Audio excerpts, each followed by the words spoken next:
My second day in Bellariva dawned bright and clear. Another beautiful sunny morning. Walking into town, I passed cafes overflowing with customers cradling their morning coffees. I stopped, breathing in the smell of roasted coffee beans and freshly baked pastries. I was about to go inside when the owner of Carmen's, the cafe next door, stopped me. Hello, Maria? Were you here yesterday handing out flyers? I have a job for you. Her place was petite, tucked between its competitors as if hoping they wouldn't notice. Judging by the empty tables inside, though, her potential customers hadn't noticed it either. It's a bit slow today, but we're just getting started. I'm sure it'll pick up soon. As Carmen chatted, she walked over to the counter and returned with an old rotary phone. At least I've got plenty of time to practice my recipe for the festival. It's a new special I've been working on. I was hoping to call my sister for some, seasoning tips, but it won't connect. Can you see if you can figure out what's wrong?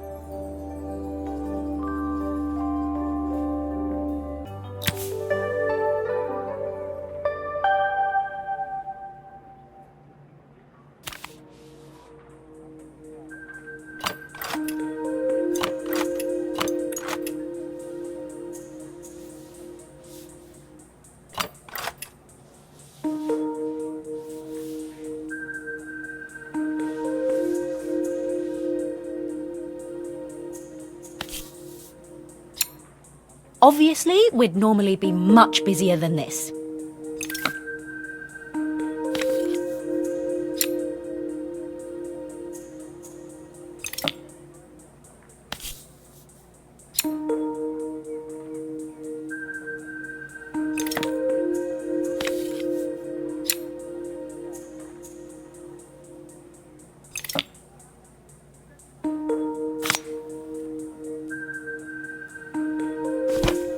You can fix it, can't you?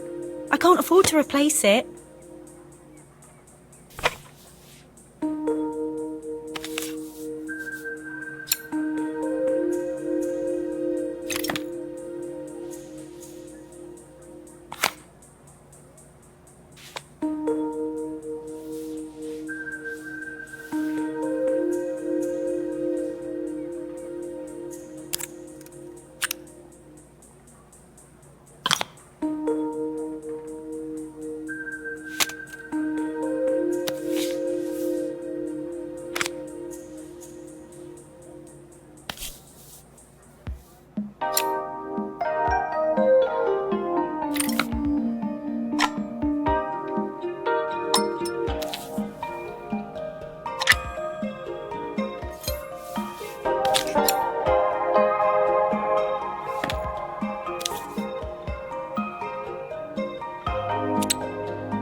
Looks like this new circuit board is all hooked up.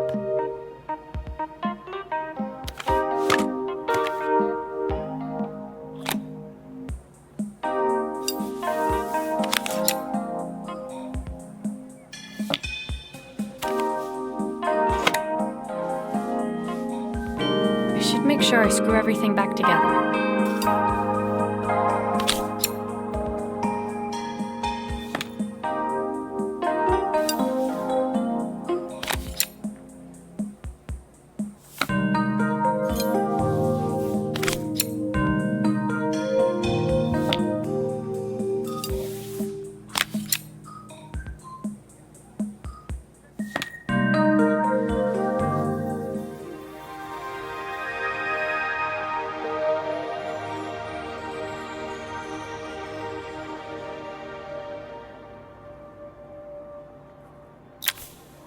When I handed the phone back to Carmen, she seemed almost reluctant to take it from me.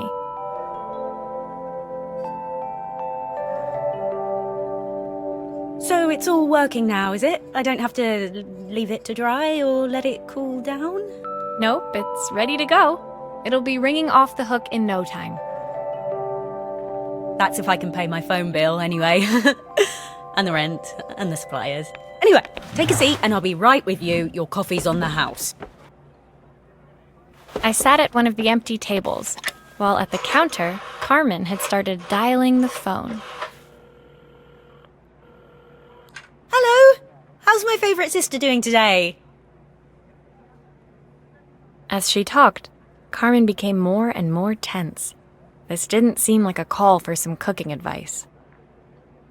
I know I still owe you from last time, but I can't afford to take part in the festival if I don't pay. I could almost feel the eye roll at the other end of the line. You don't need to be here, though. Can't you just put the check in the post? When the call ended, Carmen brought me my coffee, her hands trembling. Sorry about that. My sister's decided to fly in for a visit. Oh God, I have to get ready. Actually, I might have another job for you. Can you come by tomorrow?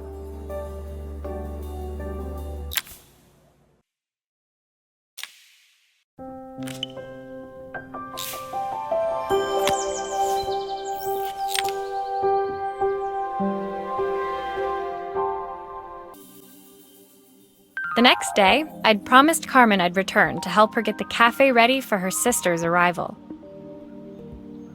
I was about to set out when I received an unexpected call from my hotel's reception desk.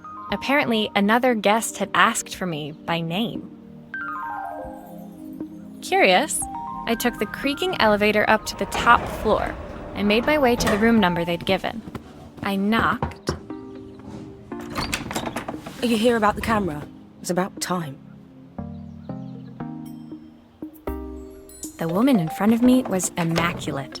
Not a hair out of place or a crease to be seen. My sister tells me you know how to fix things. I'd usually go to an expert, of course, but in this town... So this was Carmen's sister? The two of them couldn't have been more different. Inside her room, I saw a beautiful reflex camera, any professional photographer's dream. The viewfinder is completely dark. I can't see anything through it at all. I assume you can figure out what's wrong?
If I used the screwdriver, I could adjust the angle of the mirror.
Perfect. Now the viewfinder should be working.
There's still a part I need to attach. Where does it go?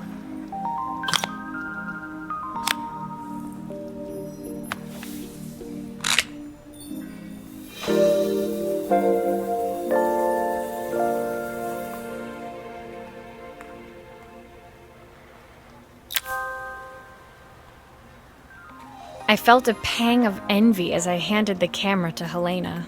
I put my disposable to shame. I picked it up on my first trip to Paris. It's a 1958 limited edition, the first of its kind. It cost me 3 months' salary, but it was worth it. I had no idea what 3 months' salary meant to Helena, but I was pretty sure it was more than I could afford. It was strange, really, that we were even staying in the same hotel. I'd picked this place because it was cheap and cheerful, but surely she could afford somewhere better? She took some test shots, fiddling with the camera settings until she was absolutely satisfied. This work is immaculate. At least there's one person in this town who knows what they're doing. Sending you to me might be the first thing Carmen's actually gotten right. I wondered why Helena had bothered coming if she thought so little of her sister. I hear nothing from her for weeks, and then when she finally does call me, all she wants is money. If she thinks I'm lending her another penny, she'll have to convince me it's not a total waste of time. That didn't sound good. If Hurricane Helena was about to hit, I hoped Carmen was ready.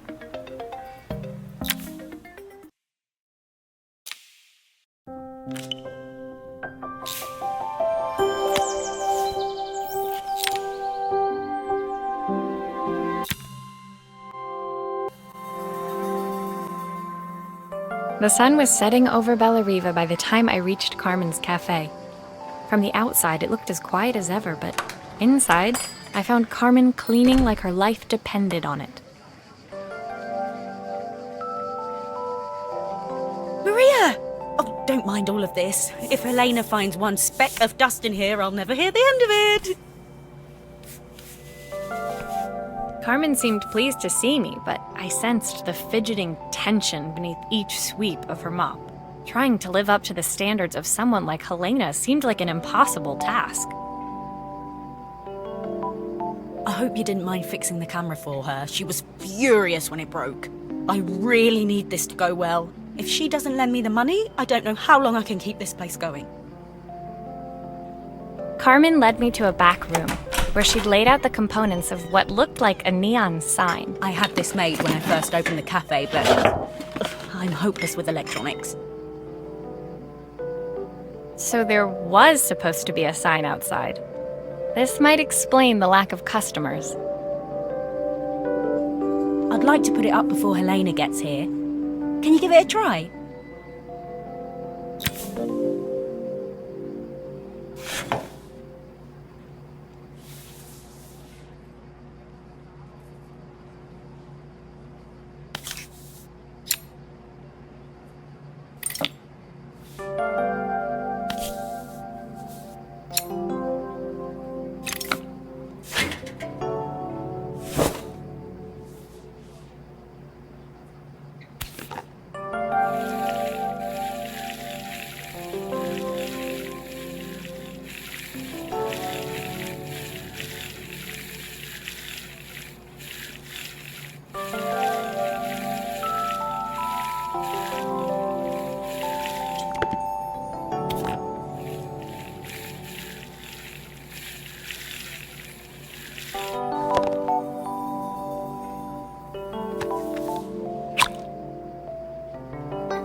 bit, flat. Maybe if it flashes, it'll really catch people's eye. Great idea. I think I have a spare part that could do that.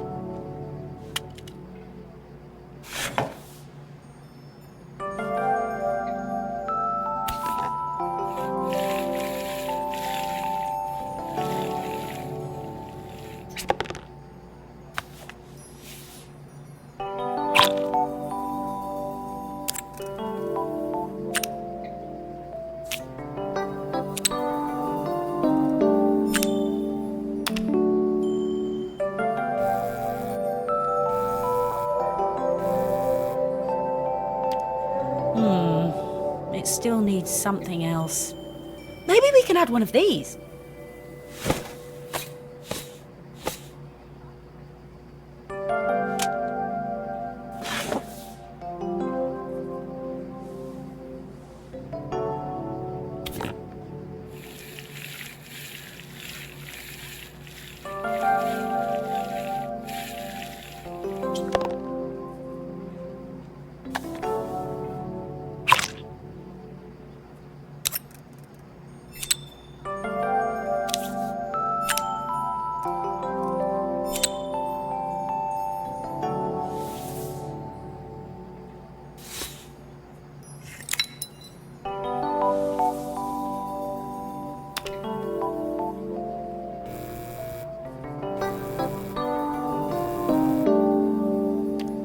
It works!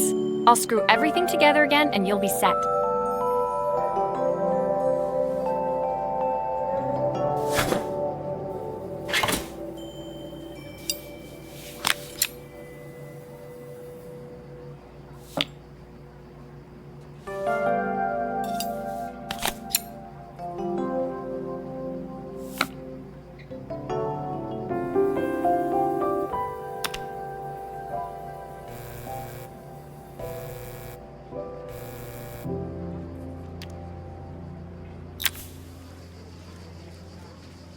The sign fixed, we headed outside and mounted it carefully over the cafe door.